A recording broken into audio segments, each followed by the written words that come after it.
The Ukrainian army is currently conducting an incredible operation in the city of Bakhmut, while a south-oriented great offensive breakthrough was expected from the Ukrainian army.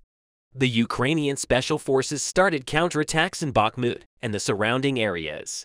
Ukrainian troops are also supporting the Bakhmut operation in the town of Shasavar, 17 kilometers west of the city. Ukrainian artillery units are also involved in this major operation on the Kroma front line, about 20 kilometers northwest of Bakhmut. Ivanitsky countryside on the southwest lines of Bakhmut is also one of the fronts that the Ukrainians actively use as the supply zone for operations in Bakhmut. Already, Ukrainian Deputy Defense Minister Hanna Maliar had stated on Telegram on June 5 that Ukrainian forces were successfully advancing in the direction of Bakhmut along a fairly broad front. Looking at today, we can see that the Ukrainian forces continue this successful advance. One of the reasons for this appears to be the Wagner Group leaving the trenches around the city of Bakhmut. Even days after Russia's Wagner Group forces withdrew from Bakhmut in eastern Ukraine, its commander, Yevgeny Prigozhin, made it clear that the city was no longer under Russian control. These statements revealed that the Russians had lost Bakhmut and that the Ukrainians had gained ground in this city. Commander Prigozhin also stated that with the order of Lieutenant Colonel Roman Venevidinov, the commander of the 72nd Motorized Rifle Brigade of the Russian Army, the Russian troops opened fire on the Wagner mercenaries, and a war vehicle used by the mercenary group was damaged under this fire. The situation in Bakhmut intensifies as the Russian army fills the areas with minefields in Bakhmut and detonates them as Wagner forces pass this road. Friendly fire between Russian and Wagner forces solidifies the Ukrainian advance in Bakhmut. In addition, the departure of troops led by Russian Defense Minister Sergei Shoigu and Chief of General Staff Valery Gerasimov from the southern parts of Bakhmut confirmed Prigozhin's statements on the southern front lines of Bakhmut are the special forces of the Ukrainian army, especially now. Ukraine's 3rd Separate Assault Brigade, also known as the Azov Regiment, has blockaded Bakhmut, its southern trench lines up to Opin. In these areas, we can see that the Russians could not get out of the trenches and retreated. In addition to the Azov Regiment, the soldiers of Ukraine's 93rd Mechanized Brigade, again in the southern parts of Bakhmut, appear as one of the special forces supporting active offensive operations. The Wagner Group remained passive in these areas, and the Russian troops retreated from the trenches around Bakhmut. As Ukraine continued to intensify offensive operations, Wagner commander Prigozhin described it as embarrassing, noting that Ukrainian forces had retaken parts of the Barvika settlement north of Bakhmut. Russian Chief of Staff Valery Gerasimov and Defense Minister Shoigu had reunited and stopped their forces along the Burkovsky Reservoir. But this decision was completely ineffective with the artillery attacks and trench clashes of the Ukrainians. Heavy clashes took place in Berg-Kirki. The Ukrainians entered this settlement with artillery attacks and infantry units and captured a large part of the city. The capture of Berg-Kirki is of vital importance to the Ukrainian forces. The strategic location of the city is very important. The settlement of Berg-Kirki, about 26 kilometers from Bakhmut, serves as a bridge to the Luhansk front lines. Therefore, by seizing this place, the Ukrainians closed the passage and connection roads of the Russians between Bakhmut and Luhansk. Currently, it is estimated that the Ukrainian armed forces have created an attack corridor of approximately 138 kilometers between Verkhovka and Luhansk. Wagner leader Yevgeny Prigozhin emphasizes that with the loss of Markivka, Russian troops will be pushed back to Luhansk. In fact, when we look at this situation from a broad perspective, it is understood that the statements of the Wagner leader are correct. Russian troops in Krasnaya Gora, about 10 kilometers northeast of Markivka, are also now at risk. Clashes had been going on here for several weeks. However, with the capture of Berwick by the Ukrainians, the Russian attacks in Krasnaya Gora decreased visibly in the town of Solder, about 20 kilometers northeast of Berg-Kirki. Things are much more complicated because we know that Wagner troops were in this city. The Ukrainian offensive corridor stretches as far as the salt mines in solidarity with the capture of Berg-Kirki by the Ukrainians. Kiev continues to carry out its offensive operation plans through Solder. The 137th Air Assault Regiment of the Russian Army is also located here. But the Russian Airstrike Regiment is not effective enough to lessen the Ukrainian pressure on Solder. The Russians are also considering pulling the 106th Air Assault Division from Krasnohorivka towards the city of Soledar. This is because Russians wanted to create a much more solid defensive fortification. In addition, the Ukrainians, after taking Verkhovka, could advance to Krasnaya Gora, inflicting heavy losses on the Russian forces. Therefore, the shifting of the 106th Air Assault Division of the Russian Army from Krasnaya Gora to Soledar will perhaps prevent the destruction of this division. But the Ukrainians have advanced as far as Soledar and have increased the intensity of their attacks considerably. Western military support also contributes significantly to the offensive operations of the Ukrainian forces in these areas. On the other hand, the Russian defense does not seem to be effective for long due to the lack of military resources. Therefore, Wagner commander Prigozhin urged Shoigu and Gerasimov to be in the foreground much more because of all these negative situations. The friction between the Wagner leader and Russian officials gives the Ukrainian armed forces much more ground, both at Bakhmut and on other fronts in the Donetsk-Luhansk regions, because as we mentioned, we said that the Ukrainians continued their effective offensive operations on the front lines in Luhansk after capturing Beshika. The Russians, on the other hand, tried to organize an offensive operation against the Ukrainians on the Kremenna front line a few days ago to counter this situation. But these attempts were unsuccessful. In fact, the Russians act more cautiously in the ground battles in the Luhansk region than in the Donetsk region fronts. They use artillery much more, but the Russian attacks result in their losses and retreat. Alexei Smirnov, deputy head of the Luhansk Regional Military Administration, summed up this situation very well in his statement on Telegram. Russia's unreasonable invasion of Ukraine has thrown conventional military operations to the forefront of Western security thinking. This critical Oriental clash rekindled serious thoughts about the Great War in Europe and prompted a dramatic rethinking of how to provide security and protection among Western nations. Of course, Putin's desire to increase risk areas has also affected the balances that have become the norm in the transatlantic region. Alarm and fear are perhaps most acutely felt in the Baltic Sea and adjacent areas, which share wide borders with Russia and have been subjected to centuries of Russian and Soviet domination. Scandinavian cooperation, led by Norway, Sweden and Finland, prefers to cooperate with NATO in the Baltics against the Russian naval forces in order to reduce Russia's influence in the Baltics. Estonia also supports NATO and Scandinavian cooperation as a deterrent in the Baltics to limit the influence of Russian naval forces and leave Putin dependent only on his naval home base in the Black Sea. Therefore, in the Baltics, we witness the critical maneuvers and military exercises of the Russian naval forces, NATO and Baltic forces, and their effects on the Ukrainian war. NATO alliances and Scandinavian powers with their own navy forces are currently holding Russia under grip. They are now on constant alert against the Russian Navy. Russia had long made dangerous naval and air moves in the Arctic Sea off the Norwegian and British coasts and around Nord Stream 2. Russian spy planes have harassed Scandinavian countries many times. Russian spy ships and warships have often put regional security at risk through unprofessional actions. In response to all these moves of Russia, Sweden and Finland, under the leadership of the Norwegian Navy, took action to stop the Russian Air Force and Navy in the Arctic. Scandinavian air forces arrived in the region with 3 times the number of Russian planes and rendered the Russian Navy and Air Force incapable of flying in the Arctic. More than 3,500 military personnel, nearly 40 ships, 25 aircraft and helicopters are participating in the military exercise of the Russian Navy forces in the Arctic region. According to Russian media, they will perform the duties of protecting and defending naval communications and fleet base points. The Russian exercise will end on June 15th. In response to these military exercises of Russia, a huge military exercise began with the joint participation of NATO alliances and the Scandinavian Union. The Finnish, Norwegian, and Swedish air forces began their 2-week Arctic Challenge 2023 exercises on May 29th. The Arctic Challenge exercise from May 29th to June 9th is one of Europe's largest live aerial exercises. This critical initiative, which aims to control the Russian Navy in the north and in the Baltics, plans to relieve these sea areas a lot. Finland will lead the Arctic Challenge exercise, which left its mark on the world agenda. Approximately 150 aircraft will participate in the exercise. In addition to NATO, There will be participation from 14 countries. It is stated that this is not a NATO exercise. It is hosted by Finland, Sweden, and Norway.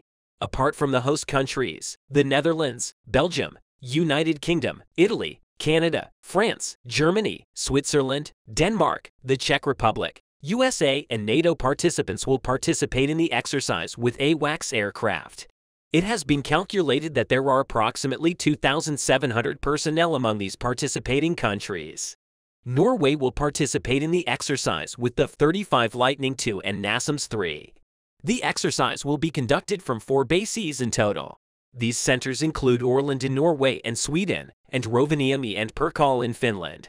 Personnel from Norway, Belgium, Italy, the Netherlands, the USA, the Czech Republic, and NATO are expected at Åland Air Station, the Norwegian base of the operation. The exercise is led by Colonel Henrik Eilert, Deputy Chief of the Finnish General Staff Air Force Command. The assistant exercises director are Colonel Carl Fredrik Edström of the Swedish Air Force and Colonel Andreas Johansson of the Royal Norwegian Air Force.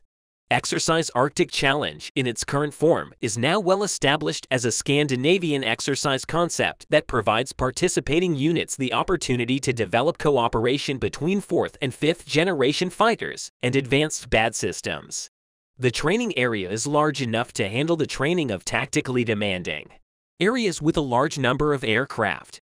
Colonel Henrik Elo states that the ASW-23 exercise provides valuable experience for the Finnish Air Force in the planning, command and control, and implementation of large-scale air operations. This major northern exercise began as a collaboration called Training Cross-Border and dates back to 2008. The aim was for the 3 Nordic countries to cross the borders of their respective countries together. Since then, the exercise has grown to include even more allied nations. It is a unique opportunity for nations to practice in the wider training grounds and with other aircraft. This exercise is part of the Nordic Defense Cooperation Joint Training between Finland, Norway, and Sweden, in addition to the Arctic Challenge 2023 military exercise. Another military exercise with a different voice was held in one of the European countries. One of the biggest military exercises of the last 30 years took place in Switzerland, where operations were conducted to repel the attack of a false enemy. The exercise, attended by 4,000 soldiers in 4 cantons over 9 days, took place at a time when Ukraine's role in European defense came under scrutiny amid calls for help in fighting a Russian invasion. The Luke 23 exercise, scheduled from 2021, was not held in response to the Russian invasion of Ukraine last February. However, the Swiss Army reveals that this year's exercise made it even more relevant to the Ukraine-Russia war.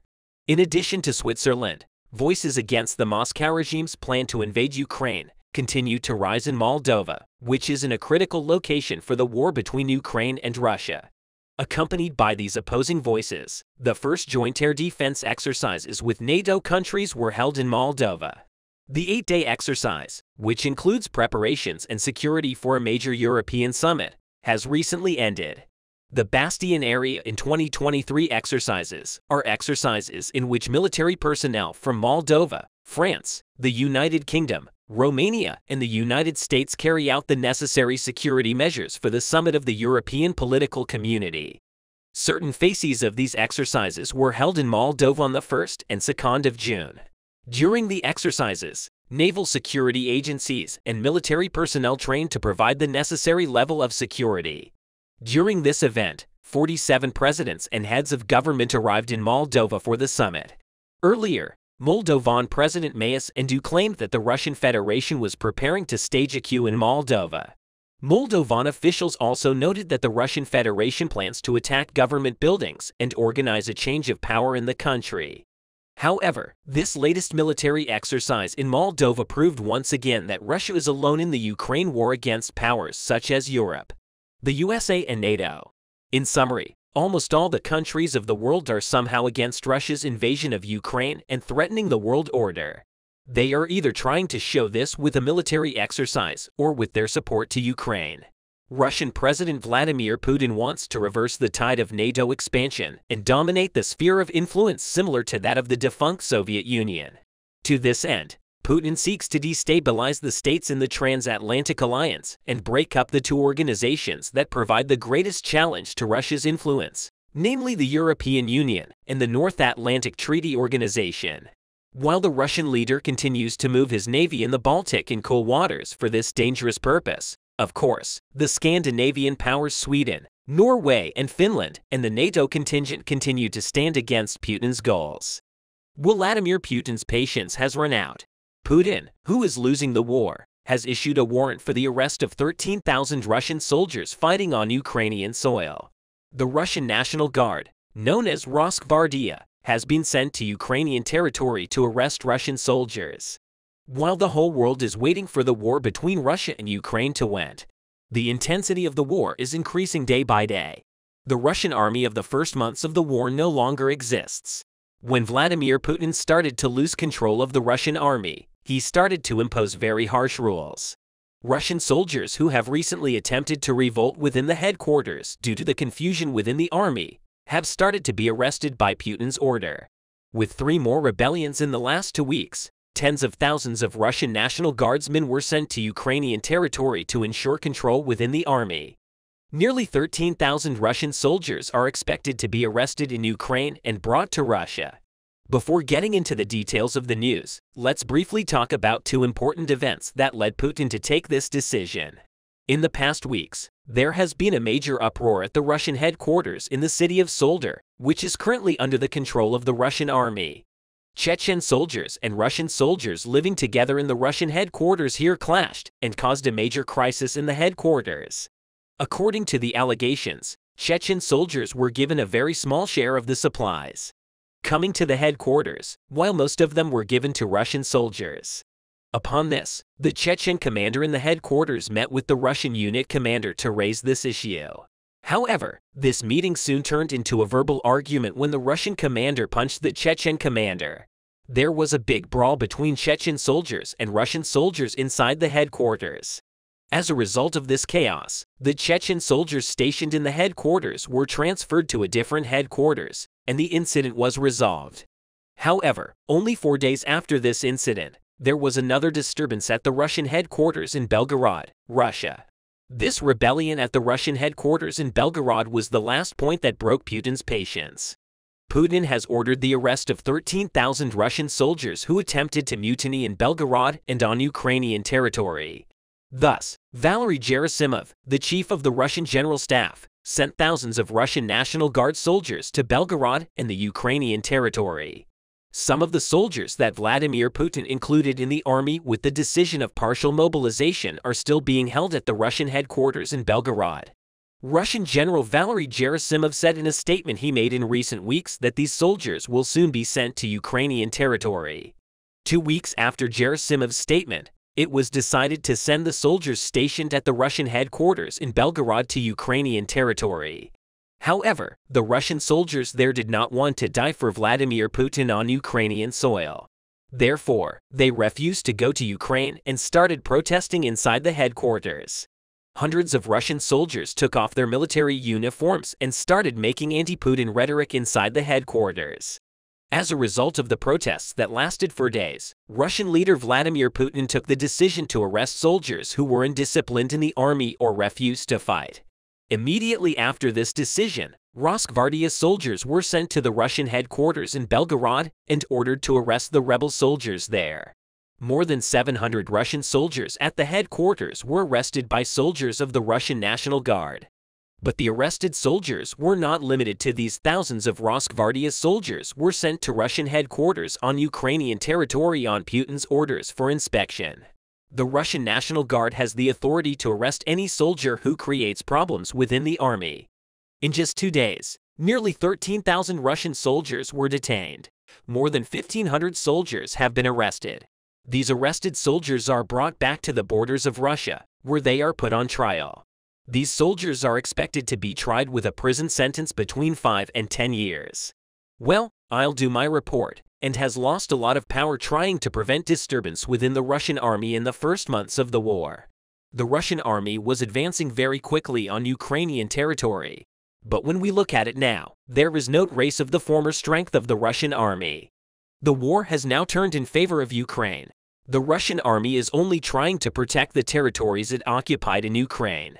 The defending side is no longer the Ukrainian army but the Russian army. Realizing that he is losing the war on Ukrainian territory, Putin is also aware that the Russian army has suffered a great loss of power. For this reason, Putin has started to organize attacks on Ukrainian territory with different methods. In recent months, Ukrainian government officials have made a statement on this issue, claiming that the Russian army has started using poison gas in Ukrainian territory. When Putin failed to achieve the success he wanted in Ukraine, he did not hesitate to commit war crimes. It is claimed that in the past weeks, Iranian-made unmanned fighter jets dropped poisonous gas on Ukrainian soldiers stationed on the Bakhmut front. Ukrainian soldiers who inhaled this gas soon became ill and unable to fight. Ukrainian leader Zelensky applied to the International Criminal Court for this war crime committed by Russia. However, no result has yet been obtained. As the war drags on, Russia's losses on Ukrainian territory are increasing. The Russian economy, which is deteriorating day by day, has begun to strain Vladimir Putin. Putin, who has become unable to even deliver ammunition and supplies to Russian soldiers in Ukrainian territory, may have resorted to chemical gas for this reason. In this way, he could have made rapid progress in Ukraine with fewer soldiers and weapons. Vladimir Putin is seeking new allies to regain control of the army and to fund it. Thanks to the military support provided to Ukraine by the United States and Western countries, the Ukrainian army infantry has been equipped with highly advanced weapons. Last month, Russian leader Vladimir Putin held a meeting with Chinese leader Xi Jinping. Although the details of the meeting were not disclosed, it is believed that Putin asked the Chinese leader for military support. However, the U.S. administration warns China on this issue. US officials are uncomfortable with the fact that the U.S. and Western countries have imposed sanctions on Russia, while China has not imposed any sanctions. In response to this criticism from the U.S., Chinese officials said they would not impose any sanctions on Russia, but they did not support Russia's occupation of Ukraine. Vladimir Putin has started to cooperate with billionaire businessmen in Russia to provide financial resources for the army, as it is known when the war between Russia and Ukraine started. 11 oligarchs operating in Russia lost their lives in an interesting way.